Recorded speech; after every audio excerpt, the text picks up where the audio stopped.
한 처음에 말씀이 계셨다. 말씀은 하느님과 함께 계셨는데 말씀은 하느님이셨다.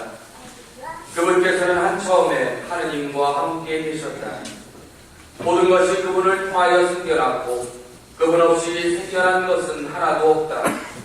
그분 안에 생명이 있었으니 그 생명은 사람들의 빛이었다.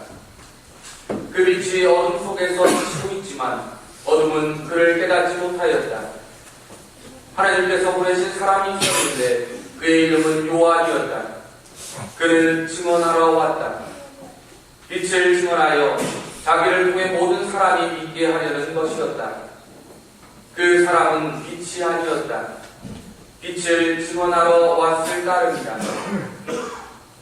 모든 사람을 비추는 참빛이 세상에 왔다. 그분께서 세상에 계셨고 세상이 그분을 통하여 생겨났지만 세상은 그분을 알아보지 못하였다. 그분께서 당신 땅에 오셨지만 그분의 백성은 그분을 맞아들이지 않았다. 그분께서는 당신을 받아들이는 이들, 당신의 이름을 믿는 모든 이에게 하느님의 자녀가 되는 권한을 주셨다. 이들은 혈통이나 유교이나 남자의 욕망에서 나는 것이 아니라 하느님에게서 난 사람들이다. 말씀이 사람이 되시어 우리 가운데 사셨다. 우리는 그분의 영광을 보았다.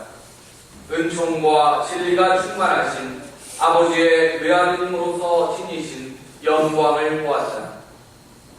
요한은 그분을 증언하여 외쳤다.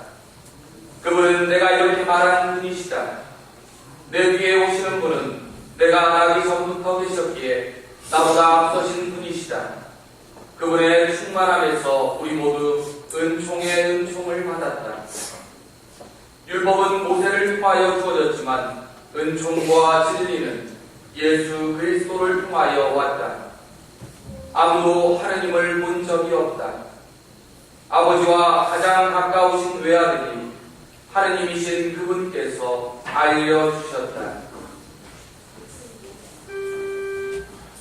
주님의 말씀입니다. 그리스도님 찬양합니다. 앉으십시오.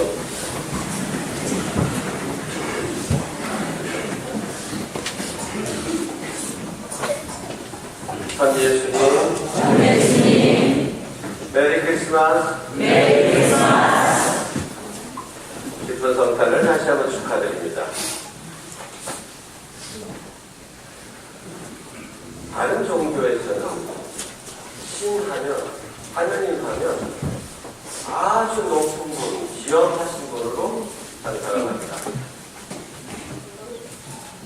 그런데 우리 그리스도교의 하느님의 가장 큰 특색은 낮아지시고 비천해지시고 약해지시고 누구시다는 겁니다.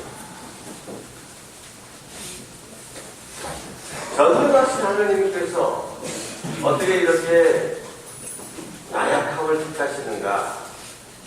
전능하신 하느님께서 어떻게 이렇게 연약한 어린이 자신의 능력으로는 뒤돌아 누울 좋고 자신의 능력으로는 뿔뿔 기어가서 엄마 젖을 찾을 수도 없는 자신의 능력으로는 탯줄을 자를 수가 없어서 태어나면 누가 돌봐주지 않으면 죽어버릴 수 없는 약한 존재로 태어나느냐. 그래서 할 수 있는 건 뭐겠어요? 우는 거. 우는 거마저도 등땡이 때려주지 않으면 못 보여줘요.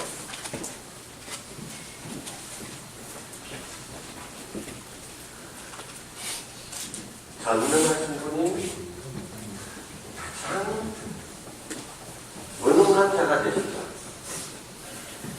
가장 높으신 분이 가장 낮은 자가 되셨다. 이것은 정말 전능이라는 게 어떤 의미인지를 잘 말해주는 것이죠. 전능하다는 것과 무능하다는 것은 서로 다른 것이 아니라 정말로 전능하다면 이렇게 가장 약해질 수도 있어야 된다는 것입니다. 이렇게 약해질 수 없는 전능이라면 전능이 아닌 것입니다. 그런데 이렇게 전능하신 분께서 가장 약한 자가 되시는 뜻은 무엇이겠습니까? 그것은 바로 사랑이기 때문입니다. 사랑하기 때문에 가장 높으신 분께서 가장 낮은 분이 될 수 있고, 사랑이기 때문에 가장 강하신 분이 가장 약하신 분이 될 수 있는 것입니다. 세상 사람들은 이 이치를 이해하지 못합니다. 더 강한 자가 되어야만 살 수 있다고 생각하고, 더 높은 자가 되어야만, 더 많이 가져야만 행복할 수 있다고 머릿속에 꽉 박혀있기 때문입니다. 오늘 성탄을 맞이하면서, 특별히 오늘 세례를 받으시는 여러분들께서는 하나님의 이 신비를 깊게 묵상하고 마음에 새기며 살아가야 될 것입니다. 세상 사람들은 그런 사람들을 뭐라고 합니까? 바보라고 부릅니다. 바보. 우리는 바보의 길을 걸어가고자 하는 사람들입니다.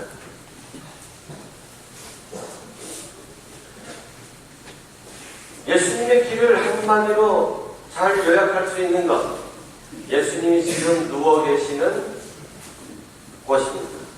예수님 지금 어디 누워 계십니까? 구유에, 또 구유 안에서도 어디 누워 계십니까? 외양간에. 좋습니다. 구유라는 것, 구유. 구유에는 뭐가 있습니까? 구유라는 게 뭐냐면 한자말로 구유하니까 뭐 그럴듯하게 보이는데, 구유라는 것은 원래 김치의 여물통입니다. 여물통. 제주도에서는 뭐를 냈습니까? 그걸 뭐라고 불렀습니까? 도구리. 도세지 여물통에는 뭐를 불렀습니까? 돛도구리. 쇠도구리. 돛도구리. 그게 바로 구유입니다. 돛도구리 속에는 뭐가 있습니까? 돼지 먹이, 소 먹이가 들어있습니다. 가축들의 먹이를 여물이라고 부르죠. 먹이가 들어있는 거예요.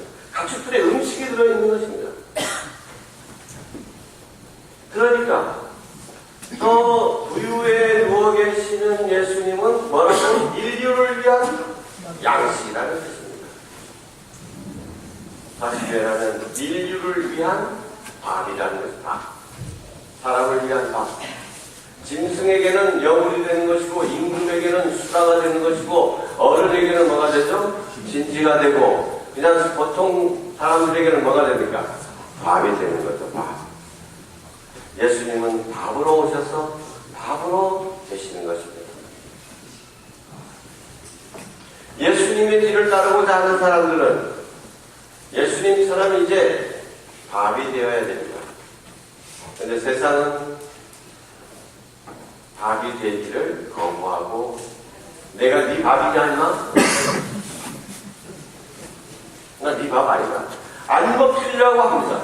오히려 다른 사람을 이용해서 이득을 보려고 합니다. 남을 밥으로 먹고 싶어 합니다. 많은 사람들을 밥으로 먹는 사람일수록 높은 사람이라고 생각합니다. 그러나 우리 그리스도인들은 내가 너의 밥이다. 예수님처럼 나 자신을 밥으로 내어주는 삶인 것입니다.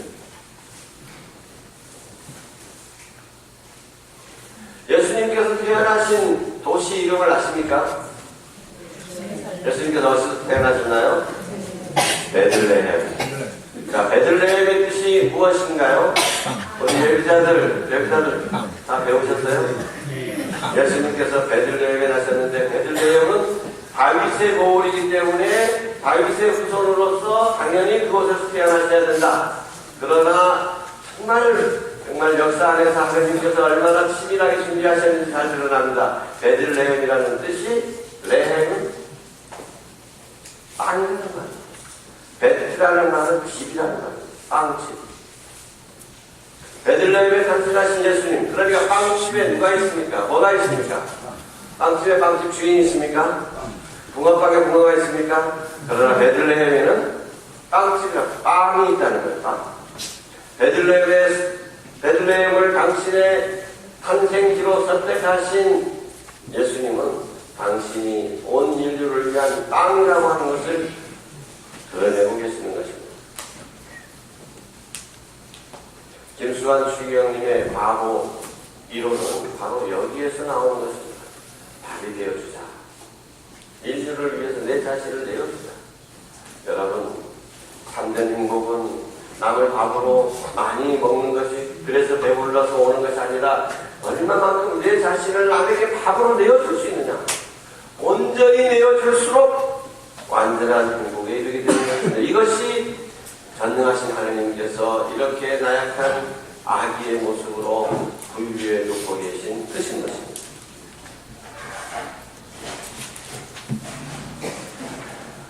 오늘 세례자들과 함께 그리스도의 길을 따르고자 작정한 우리는 이 성탄의 진리를 늘 마음에 새기고 스스로 우리에게 자주 일깨워줘야 되겠습니다. 밥이 되자, 밥이 되자. 나는 오늘 우리 이웃에게 얼마만큼 밥이 되어줬나?